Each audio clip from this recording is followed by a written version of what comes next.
Deux amis chinois, monsieur et madame Wang, vinrent me rendre visite. Monsieur Wang, quoique nouvellement converti, aimait le Sauveur ardemment. De quelle affection il chérissait la parole de Dieu. Elle était pour lui nourriture et breuvage. Voyons cela. Je me souviens d'une Bible Schofield, une édition de la Bible anglaise, que quelqu'un m'avait donnée pour que j'en fisse présent à un chrétien chinois. Je l'attendis à monsieur Wang en disant « Vous aimez la parole de Dieu? Voici un exemplaire de la Bible Schofield que je désire vous remettre. » À lui, de ces paroles, son visage devint radieux et ses yeux se remplirent de larmes. « Oh, dit-elle l'autre jour, j'ai vu une Bible Schofield et je désirais tant posséder une semblable. Mes moyens ne me permettaient pas de l'acheter. J'ai demandé à Dieu de m'en donner une. » Monsieur Wang ne pouvait pas l'acheter. Personne ne lui avait offert une en échange de quelque autre objet. Il n'y avait plus qu'un moyen pour lui d'en posséder une, c'était de la recevoir en cadeau. Et voici qu'on la lui offrait. Que fait-il?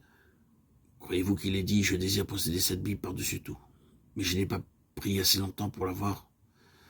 Attendez pour me la donner que j'ai prié encore quelques mois, ou bien je ne suis pas digne de recevoir cette Bible. Attendez que je sois meilleur, ou encore cette Bible m'est venue trop facilement.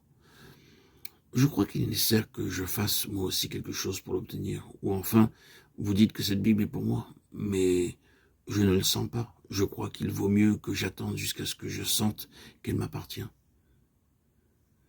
Si M. Wang m'avait fait d'une quelconque de ces remarques ridicules, j'aurais été obligé de conclure ou bien qu'il n'était pas sincère et ne désirait pas réellement posséder cette Bible, ou bien qu'il pensait que moi, je n'étais pas sincère en la lui offrant. Mais que fit M. Wang? Vous auriez dû voir la rapidité avec laquelle il prit ce livre. Puis il s'agenouilla et remercia Dieu. Et tout de suite après, il me dit comment il allait employer ce livre pour gagner des âmes à Christ. Avez-vous désiré la plénitude des esprits? Dieu vous l'offre. Comment avez-vous répondu à cette offre? Intercédez-vous encore pour avoir cette grâce?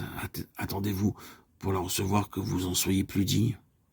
Ou bien êtes-vous assez insensé pour essayer de l'acquérir par vos efforts? Ou encore, attendez-vous quelques visions, quelques sensations extraordinaires qui soient une preuve que l'Esprit de Dieu est là? Mes amis, frères et sœurs en Christ bien-aimés, auditeurs, auditrices, si vous répétez à Dieu que vous désirez être remplis du Saint-Esprit, que vous agissiez comme je viens de le dire précédemment, ou bien vous n'êtes pas sincère et ne désirez pas réellement cette plénitude, ou bien vous ne croyez pas que Dieu soit sincère quand il offre de vous la donner. Êtes-vous sincère? Avez-vous un désir profond d'être rempli du Saint-Esprit? Alors, reconnaissez que le Saint-Esprit est en vous. Exigez sa plénitude, car c'est votre droit d'enfant de Dieu.